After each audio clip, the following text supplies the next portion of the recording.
Hey guys, Christina Ritchie. I'm here at home, upstairs. I've been a little amiss. My apologies for not posting some more stay-at-home challenges sooner, but I got sidetracked. I had a situation outside. Project Yard is underway. I've got my stone. I've cleaned up. I've got my peat moss for my grass. I dug up my old grass. There it is. All dug up. Starting from scratch. Building my stone wall. Tore up my grass because it was a disaster. So I opened up a can of worms here in the courtyard. Discovered a massive snake winding through my yard in the fountain. Here it is. Absolutely, completely tore up the yard. But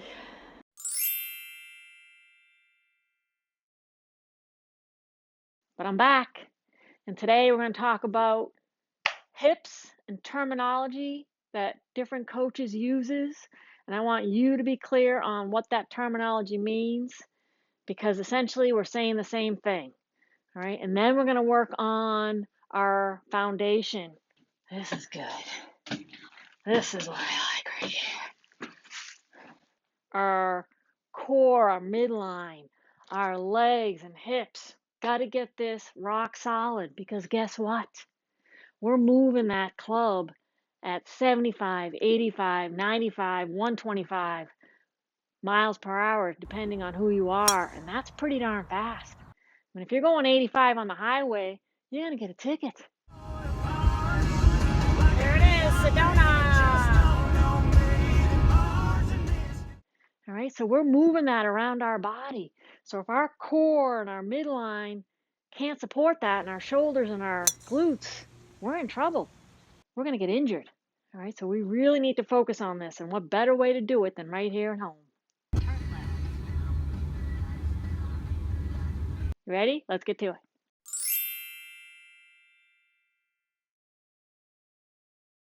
All right, so today we're going to talk about terminology, specifically with the hips. And what does it mean when we say loading into our backswing, stabilizing our back leg, creating depth with our hips in the back and downswing, rotation in our hips? Is that all the same thing? And the answer is yes.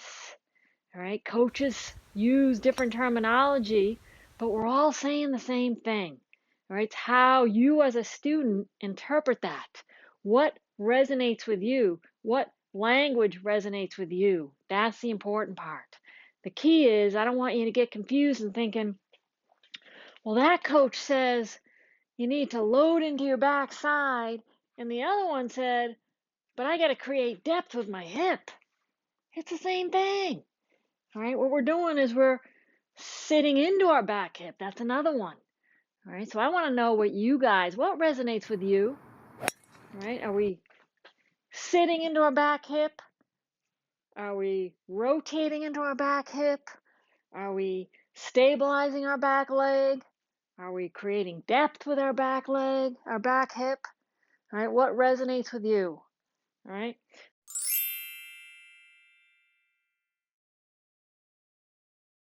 All right, what we're going to do now is our core. So we're going to do a little assessment. All you're going to do is lie on the mat and get up. All right. So is this you?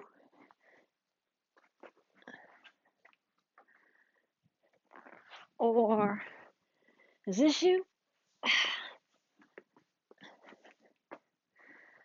Or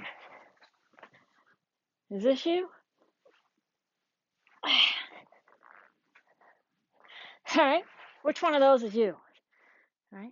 You can guess that the first one that I did, no assistance, getting straight up, is optimal, right? Because I'm not using my legs to get up. I'm not using momentum of my legs to get up. All right, it's all core. All right, now to work our core, we're going to do some modified variations of hollow rocks. You're going to end up doing a hollow rock if you can. If you can't, no biggie. That's all you're going to do is lie on the mat. Okay, legs down.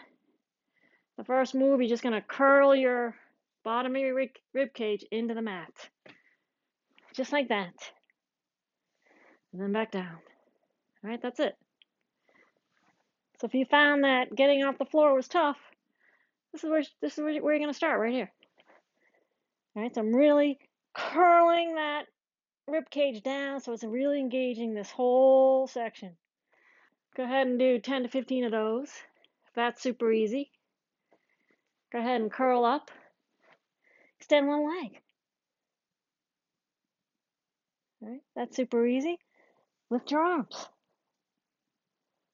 Okay, that's super easy. Extend both legs. That's super easy. Go ahead and do a little rocking. All right, so those are the variations. Got to keep our core strong, and this is the way to do it. Super easy. Do it at home.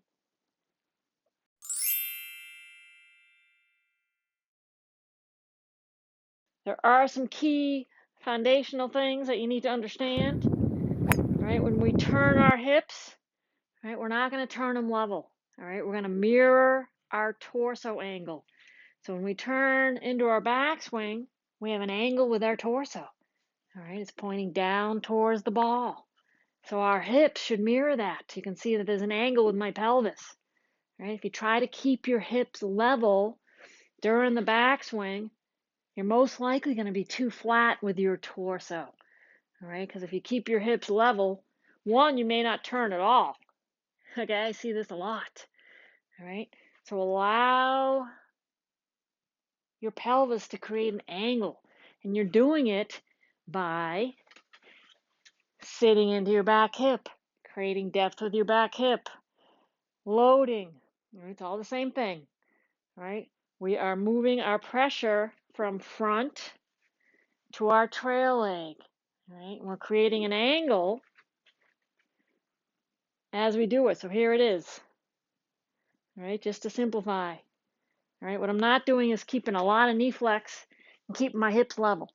All right, because you're not going to be able to create enough depth with that hip. All right, so we really want to load up our back glute here. We want to load up, and then we're going to move that into the front.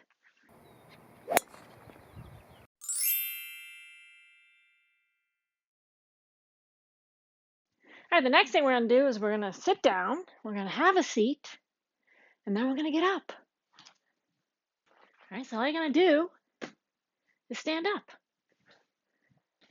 All right, so is this you? Is this you?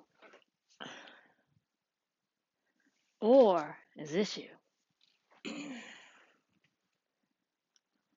Okay, so which one of those three is you?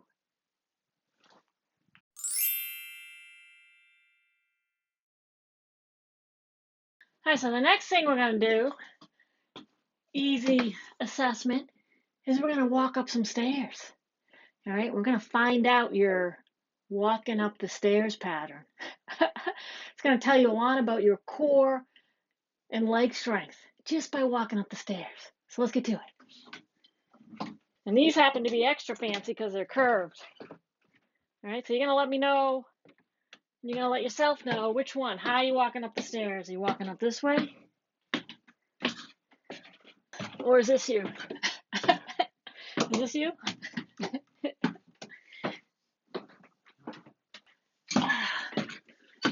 Is this you?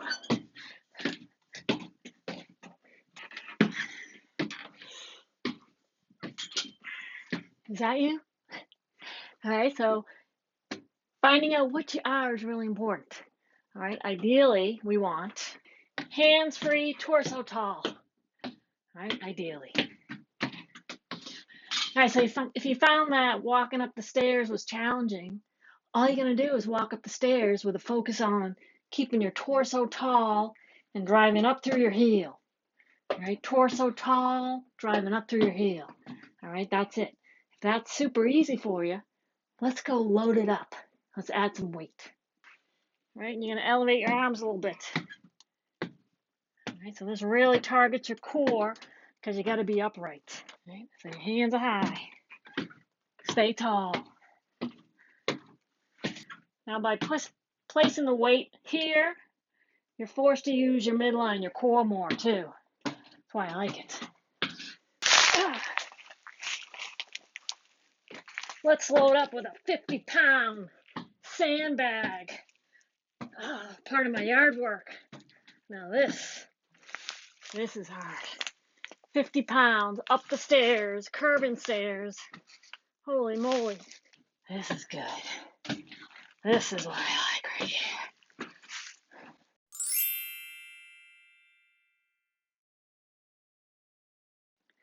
All right, so if in the assessment you went ahead and you put your hands on your thighs to push yourself up, all right, you're not using your core, you're using the leverage from pushing into your thighs to get up. All right, much like you do in the golf swing where we push into the ground to propel ourselves forward. All right, the same thing. Or if you went to the side here and got up and you leaned to one side, you may have something going on your left side or front side and back side. All right, so if you actually favored one side or the other to get up, all right, we got something going on. All right, so it's important to pay attention to your body, what's it doing. Now, ideally, we want to just get up hands free. All right, we want to get up without moving forward. All right, because if we move forward, that's changing our center of balance, and this is actually helping us get up. We're not using our core. All right, instead, we want to use our core and sit straight up, almost like there's a string on the top of your head, lifting you straight up. All right, I'm using my glutes. I'm really sitting up and driving through my heels to sit up. And it takes work to keep the torso upright when you get up. So this is crazy simple, right? But this is actually a workout right here. All right, and if you want to get fancy, you can load up and add some weight. All right, so this is just a great way, an easy way to stay strong. All right, so do 20 of these, depending on the weight. All right, you can get fancy and go real heavy. Get a 50-pound sandbag, deadlift it up, have a seat, bear hug it, and stand up. Slowly sit back down. Okay, so this is a 50-pound sandbag. This is a great thing to do in the driveway. Take a walk. We'll do that another day. But I happen to like 50-pound sandbags. I bought this for the lawn. I decided not to use it, and I decided to keep it because it's a fantastic workout tool. Phenomenal.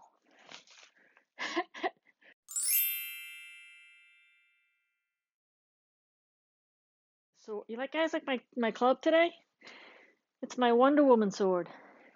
I say move your hip this way on the backswing, this way on the downswing. All right? It's a little dance. Almost like starting the lawnmower. Or you're punching something on the ground. Right? Here's our hip action. All right? Bang. Bang. Here it is. All right, so let me know if that all makes sense. The moral of this story is different terminology. We're saying the same thing. So let me know what terminology you like when we talk about rotation of the hip back and through.